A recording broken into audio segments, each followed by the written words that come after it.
Okay, so for your mental space this month, we have Judgment coming out. What is your initial response to the word judgment? Did you think religion? Did you think of being judged by others? Did you think of judging others? Judging yourself? All of these can play a role in this card and what it may mean to you. The word judgment that's coming out in your mental space just may be showing up in your life. And you may be more aware of it, and it's something that you're taking conscious time to consider. What are your feelings about that word? How does, when you hear the word judgment, do you recoil like, oh, I hate being judged, or that kind of thing? Or I'm constantly judging myself. That's why I don't feel good, because I'm holding myself to unrealistic expectations or standards.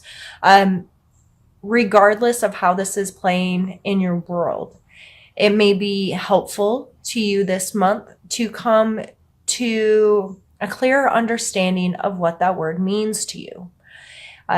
Whether it be literally looking up a definition, listening to a speaker, whether it's a self-help guru, a religious leader, anyone that you relate to that talks about this kind of energy and what that may mean, and spend some time discovering more about your personal relationship with what that means. Then coming in your physical world is justice. Like, these two cards together, like, okay, justice, what is right and wrong?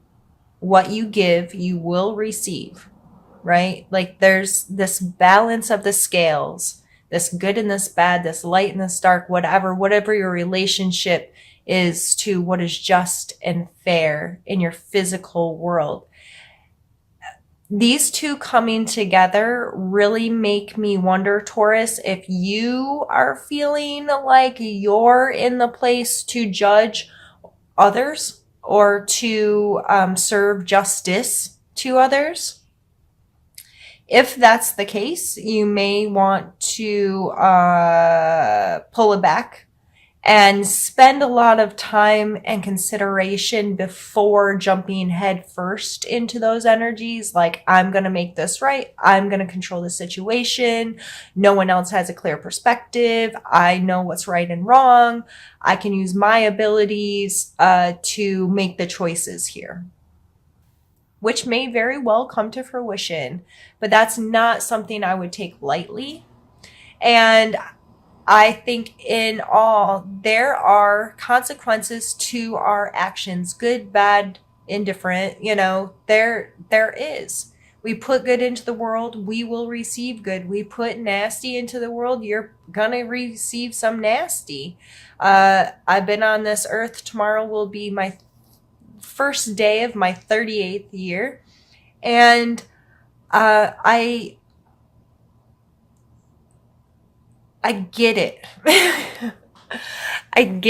I'm going to move my camera. It's bothering me that it doesn't look level. I get the feeling of wanting to be judge and jury. I now understand how that has negatively affected my life. I also have grown to understand more of what karma is, and seeing I will reap exactly what I sowed. What are my intentions? Where is this coming from within me? Do I just need to be right and I need to be good, so I have to prove someone else wrong or bad? Or am I willing to understand that every little action we take in life and all of our intentions will all comes together for a greater thing? So are you justifying bad behaviors because you're not seeing the consequences of them right now? That kind of stuff. This is some heavy energy starting out, Taurus, but it's energy I really enjoy talking about. If you have any comments, questions, or concerns, or want to talk more with me about those energies, I'd love to hear from you. but I think we're going to leave it at that for now, and we'll probably revisit some of that as we pull more cards. Your emotional space is coming out as the 8 of Coins. This person knows how to do the work, right? It can be a little monotonous, though. They're creating the same thing over and over and over again and trying to master their trade, right? But sometimes if you've ever worked one of those jobs, especially like anything in assembly or whatnot, you know it can become mindless sometimes. So in your emotional space, are you mindlessly just going through the motions to connect with people? Or are you diligently trying to create quality there? You can do the work all day long, but what are your intentions behind it? How are you connecting to that? Is it from a place of, I do this because I know it's good for me. I know it's good for the people I connect to. I know that relationships require work and effort. Or are you kind of just running on autopilot and not staying conscious and in the moment and deliberately creating healthy emotional relationships? If you feel things are monotonous, it's okay to change things up. It's okay to throw yourself a curveball once in a while and find ways to get passionate about the day-to-day again. So many of us get caught up in the day of social media. It's extremely easy to compare our everyday life to someone else's highlight reel, right? Your friends are not posting all the crap in their life. Well, some of them may be posting only the crap if that's how they see their life. But you also get inundated with, this family's on vacation and this family's doing this awesome thing and this family's having fun in this way, or this, that kind of stuff. And you're going, and all I've done today is 4 loads of laundry, a load of dishes, clean the floors. I'm annoyed. Like, I'm doing my work, but man, I want to do some of that. Do some of that. If you don't have the financial ability to go on a big fancy vacation, you can still find what about a vacation makes you feel good. The closeness, the cutoff, the being removed from your day to day. Remove yourself from your day to day locally and in an inexpensive way. Turn off the phones, turn off the stuff. Make your family explore life together in a way that creates some of the same memories and some of the same feelings, just not in such an extravagant way. If you get creative and you are purposeful in that, you can create the same kind of feelings, but in a smaller setting, if you will. And then you can look at that family's vacation and you're like, they ate some good food together. They went on an adventure together. There was just them. There wasn't work or anything else. How can I create that here? And going on a picnic and a walk or that kind of thing, we disconnected. We were removed from our home. We laughed together, or we did something we enjoyed together. Those kinds of things, you can still experience the same thing, just in a different way.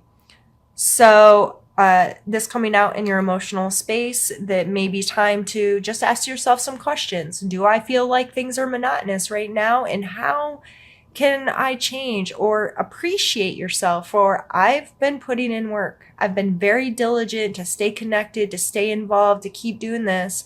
And I appreciate myself for that, because I appreciate the relationships and the emotional connections I have with others. Our spiritual space, we have the Knight of Cups and the Wheel of Fortune. And I always hear the TV show in my head when I pull this card, but Knight of Cups. So again, this is an emotionally based card with the cups on it. And the Knights always, this card, the first word I think of when I see a knight is willingness. They are people that have a willingness to engage, to be out there, to be involved, to be, on the front line, if you will. They're a movement card. They're on a horse. There's action in this card. The cup card here, his horse does not seem like he's in a hurry, nor does the rider. They're kind of calm, cool, and collective. They're more go with the flow. So this may be you having a willingness to emotionally connect to your spiritual space this month. And regardless if you're religious or spiritual, all of us in some capacity have a relationship with our own unique being, right? We know that we are a special being in on earth, in the universe. We are likely one of a kind. You know what I mean?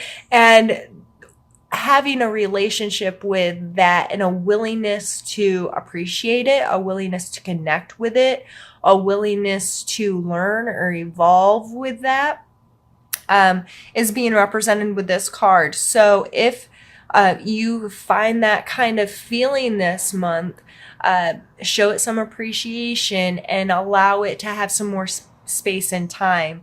The Wheel of Fortune, this card is a complicated card sometimes to explain to people. And there's lots of definitions out there of this card and what it means and how to perceive it. I can see this card 10 different times and say 10 different things. With the Wheel of Fortune coming with the Knight of Cups, I like to think of taking the time, especially in our spirituality, to understand the patterns, the cyclical nature of life, this flow. There's good and bad and up and down and right and wrong. And there's just this ever flowing. With this card, I kind of see the universe, or at least, our part of it, with the planets revolving and their space and their time. And even though it's constantly moving, there's something very, we've been tracking the stars forever. As long as written history has been, there's accounts of people understanding how the sun and the planets and the all this kind of works. And now we're to the point where we're sending missions to Mars and whatnot, but it's always been there. There's always been this knowledge that there's this revolution of cyclical events, and this star will be in the same spot again in X amount of time or X amount of years, and from this certain perspective. So what is your perspective on how the world turns and your relationship to it, especially in your spiritual space? How do you perceive what you know and how you feel about spirituality? What are you willing to accept, or what are you willing to not accept? Those kinds of things may come into play this month. And mixed in with the Knight of Cups, it might be an emotional thing of understanding this rhythm and understanding that, this ball is going to keep on rolling. So how am I going to choose to relate to it? All right, Taurus, what we're going to do is move some cards out of the way and get started with the second part of our reading. So in tarot, the card that's prior to this in the deck is the Tower card. And if you're not familiar with tarot or the specific cards and their meanings, the Tower card is a card of kind of destruction, if you will, this tearing down of something. And it's not necessarily in a bad way. It may be uncomfortable, but to me, it's always like, okay, let's tear it down so we have a fresh foundation to start again. Like with remodeling a house, you have to demo a bunch of stuff out, get it down to the core so you can rebuild it the way you want, right? The Star card follows that card. And I always see the Star as that moment of being okay, things have fallen apart, things have, been a mess, and I haven't felt like I had control over it or whatever. But there comes a point when of acceptance. And that in that point of acceptance, like immediately, there's typically this feeling of renewal, this feeling of regaining control or regaining composure. I'm getting that word pretty strongly of, okay, that happened. I've accepted it. I'm going to get my life together and I'm going to move from this moment on. That moment doesn't matter. I'm going to take what's left and I'm deciding right now that this is how I'm going to now continue.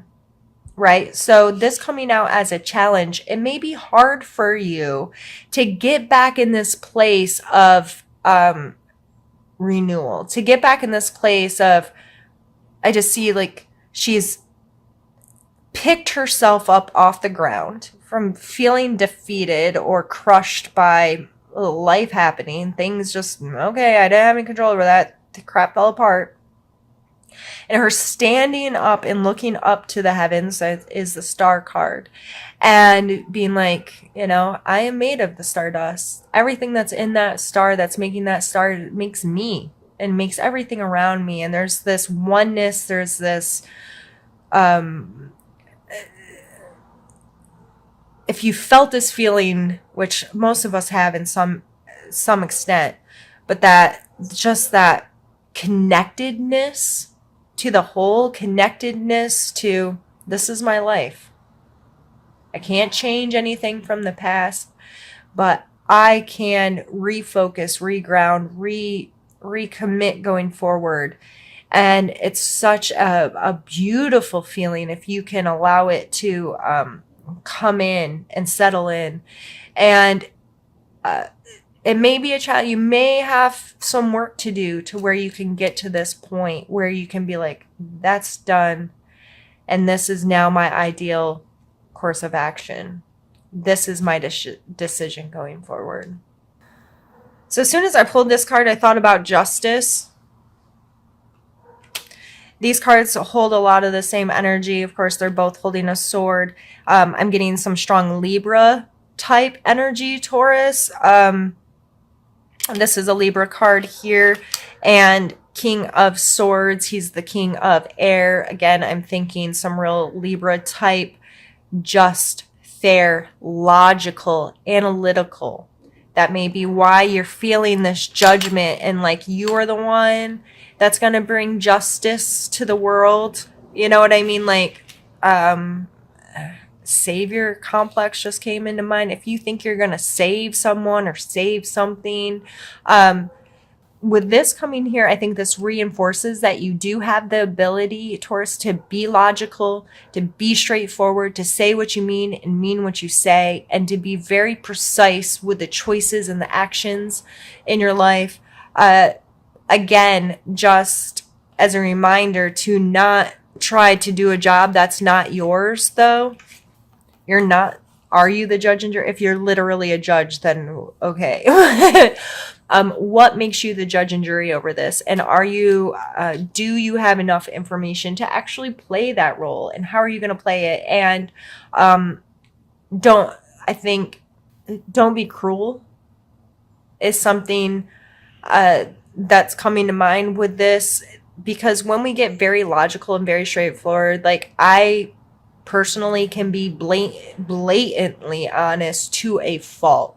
Sometimes I can come across as harsh or critical or mean when I feel justified because it's true, but my truth and your truth may not be the same truth because we see things from another perspective. So sometimes I have to remind myself to be more considerate in my verbiage, or considerate to the feelings associated with something, not just the logic associated with it.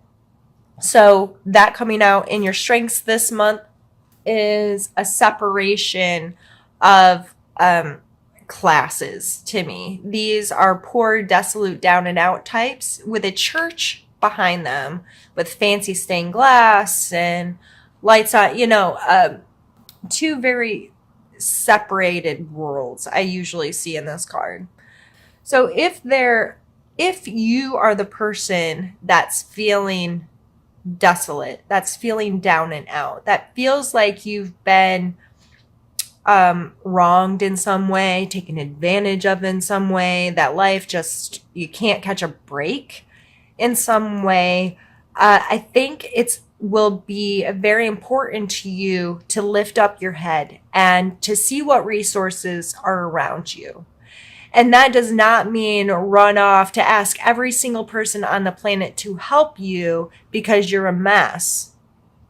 And you may not be a mess, but that's an extreme. We know those people that have created a mess in their life and then create a GoFundMe page and are like, okay, I can't do this. You need to help me. And that's how they live their whole life with their hands out. I'm not telling you to put your hands out and constantly be like, help me, help me. However, your perspective, there may be help right there. You could literally be standing outside the window of an opportunity that can help you not feel so beat down. You could have an opportunity for a new job or a new project, a new something that can really help you, benefit you, but if you're not willing to see it, it can never happen. So what is your perspective on your situation? In this card, I like to remind people to have an attitude of gratitude. Even though these people seem down and out and pushed out into the cold, they're alive. They're still people. So if you are feeling that way, one of the easiest ways to help switch your perspective is to immerse yourself in an attitude of gratitude, whether writing a journal, taking 5-10 minutes a day and just listing off things that you're grateful for in every situation as many times a day, or even setting reminders on your phone that say, be grateful right now. And you can stop and take literally 3 seconds to think something that you're grateful for right that moment. If you do this multiple times a day and you get in the habit of it, you become more likely to see the good in every situation, to see opportunities that are coming your way because you feel allowed to see them, if that makes sense. Like, it opens you up to accepting the awesome stuff that surrounds us every day. The 5 of Wands, this is my practice card. I see this card a lot lately. I don't know what the deal is, but this card is conflict. They look like they're beating the crap out of each other. But just like in any martial arts, you have to get beat up to get good at it. This comes into all aspects of our lives. The challenging situations, the uncomfortable situations are what breed new ideas, new ways of doing things, inventive kind of creative spaces for us because we don't want to keep getting our butt kicked.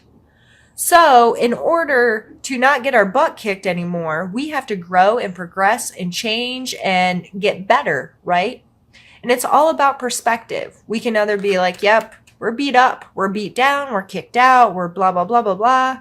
Or we can say, these are opportunities for me to learn and grow. And if you take every single person that you have a conflict with and approach them like, you're going to teach me something today.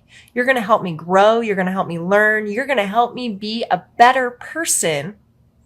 Even though this is uncomfortable, even though I don't like it, even though this makes me angry or sad or hurt or whatever, you're my teacher right now, and I'm going to learn from you.